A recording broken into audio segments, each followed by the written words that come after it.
හරි යාළුවනේ අපි අද යන්නේ ජීවිතේ එකපාරක් හරි අනිවාර්යයෙන්ම යන්න ඕන තැනක් ඒ වගේම ලස්සන තැනක් හාස්කම් වලින් පිරුණු තැනක් ඒ තමයි මේ දවස්වල හැමෝම කතා වෙන මීගමුවේ කුරුළු කැලේ දේවස්ථානය.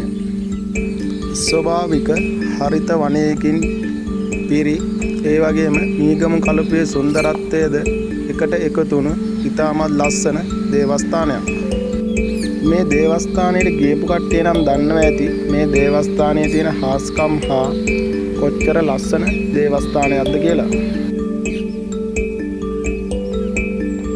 සතියේ දවස් 7ම ඒ වගේම උදේ ඉඳන් හවස 7 වෙනකන් විවෘත කරලා තියෙන මේ දේවස්ථානය ඕනෑම බැතිමතුන්ට ගිහිල්ලා වන්දනාමාන කටයුතු කරගන්න පුළුවන්.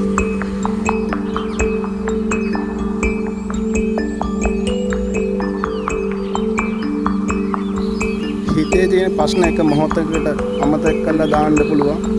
ඒ තරම් සුන්දරත්වයක් තියෙන ලස්සන දේවස්ථානයක්.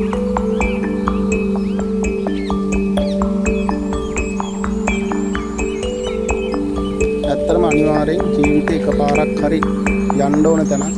අනිවාර්යෙන් ගිහිල්ලා බලන්න. ගොඩක් ලස්සන තැනක්. ඇත්තටම ගිහපුවම එන්න හිතෙන්නේ නැහැ. ඒ තරම් ලස්සනයි.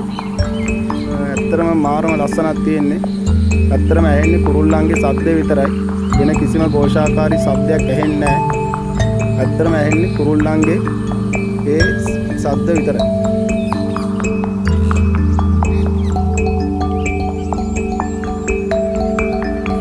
ඉතින් යාළුවනේ ඔයාලත් එන්න දැන් අපිත් එක්ක මේ දේවස්ථානයේ ලස්සන තැන් කීපයක් බලන්න යන්න.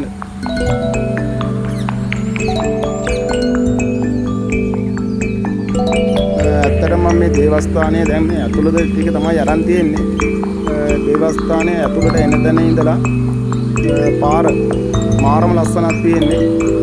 පොඩි පාරකින් එන්න තියෙන්නේ. මීගම කලපුවත් එක්ක කඩලාන ශාක වලින් වට වෙලා තියෙන්නේ.